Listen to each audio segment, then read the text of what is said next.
Okay, just imagine this for a second. Imagine trying to stop centuries of brutal, nonstop war, not with a bigger army, but with a single perfect book. It sounds crazy, right? Well, let's dive into this incredible true story from ancient China, focusing on a text that was born from absolute chaos, with maybe the most ambitious goal ever, to unify an entire nation through knowledge. This line comes straight from the text we're talking about today, the Lüshi Chunqiu. What it's really saying is that some things have a core nature, an integrity, that you just can't change, no matter how much pressure you apply. And that single idea, that unshakable principle, really sets the whole tone for what was a truly radical project. So, to really get why anyone would even think of writing a book like this, you have to understand the world it came from. We're talking about China's Warring States period. And this was a time of almost unimaginable violence and chaos that went on for more than 250 years. Yeah, this wasn't just one long war. It was a crisis that spanned generations. You had 7 major states all locked in this constant, bloody fight for survival. Alliances would be made one day and then completely broken the next. Rulers were getting assassinated left and right. And for the average person, life was just defined by suffering. This was the massive problem that someone, somehow, needed to solve. And right into the middle of all this chaos steps a man with a truly audacious, almost unbelievable idea. His name was Lü Buwei, and he was convinced that the only way to end the wars between men was to first end the war of ideas. His weapon wasn't going to be the sword, it was going to be a book. Now, Lü Buwei was no quiet scholar. He was the prime minister of Qin, which was actually the most aggressive and warlike state of them all. He started out as this hugely wealthy and powerful merchant who then got into politics, and he saw something that the generals didn't, that just conquering people with armies wasn't enough. If you wanted to build an empire that would actually last, you needed a unified philosophy, a single blueprint for how to run the whole thing.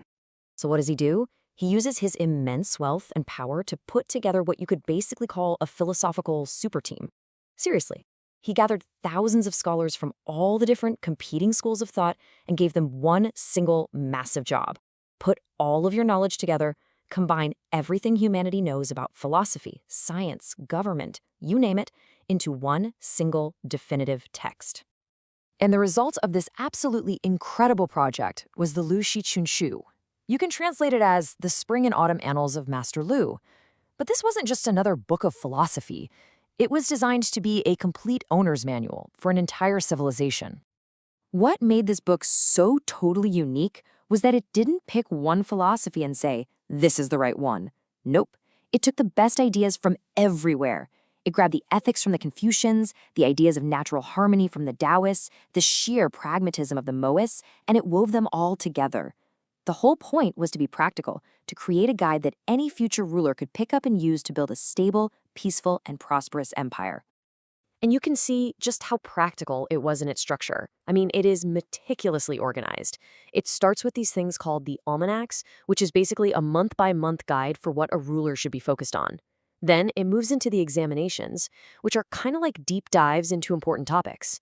And finally, you get the discourses, which explain all the big philosophical principles behind everything. It's literally a step-by-step guide from practice to theory. But all of this practical structure, it all served one central guiding idea, this beautiful philosophy that for human society to be in order, it first had to be in harmony with the cosmos, with the universe itself. This was the absolute core principle. Everything the emperor did, everything the government did, had to line up with the natural rhythm of the year. If you acted out of sync with the season, like, say, launching a war in the spring when you're supposed to be planting crops, you weren't just making a simple mistake, you were basically inviting cosmic disaster. We're talking floods, droughts, famines, the whole shebang. So what did this look like? Well, the ruler's actions literally had to mirror what was happening in nature. In spring, the season of new birth, the state's entire job was to promote life. That means you focus on agriculture, you release prisoners, and you forbid anything that might harm new growth. Then, as the world moved into summer, the theme shifted. Now it's all about encouraging that growth. It's a time for diplomacy, for letting things flourish and reach their absolute full potential. Next up is autumn, harvest time.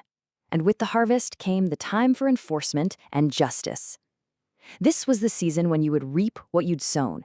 You'd carry out punishments, collect taxes, and, if you had to, conduct military campaigns. And finally, winter was for conservation and rest. The state was supposed to be quiet. You store up your resources, you honor the dead, you turn inward for reflection. Basically, gathering strength for the whole cycle to begin all over again. Now, the book didn't just give you a list of rules. It taught its most important values through these incredibly powerful stories. And to show just how much it valued integrity and wisdom, it tells one story that is, well, it's pretty unforgettable. So the story goes like this. A poor but brilliant scholar is noticed by a good-hearted minister who feeds him and supports him. But then, that minister gets framed by his rivals and has to flee to save his own life. To prove his friend's innocence, the scholar goes directly to the Lord's court. He announces that losing a man of such integrity will literally doom the entire state. And then, to prove the absolute truth of his words, to show what integrity is really worth, he takes his own life, right there in the palace. The shock of that sacrifice is so immense, it forces the Lord to see his terrible mistake, and he immediately reinstates the innocent minister. It's just a brutal, powerful lesson on the true value of a principled person. And that brings us to the final and maybe the most ironic twist in this whole story. We have to look at what happened to the man who commissioned this perfect blueprint, and then what happened to the blueprint itself. And this is where it gets tragic. Lü Buwei, the man who poured his entire fortune and his vision into creating this guide for perfect rule, got caught in the very same brutal politics he was trying to fix. He was forced to commit suicide by the emperor he himself had schemed to put on the throne, the man who would become the very first emperor of a unified China. But his creation, the book, it survived. In fact, it thrived.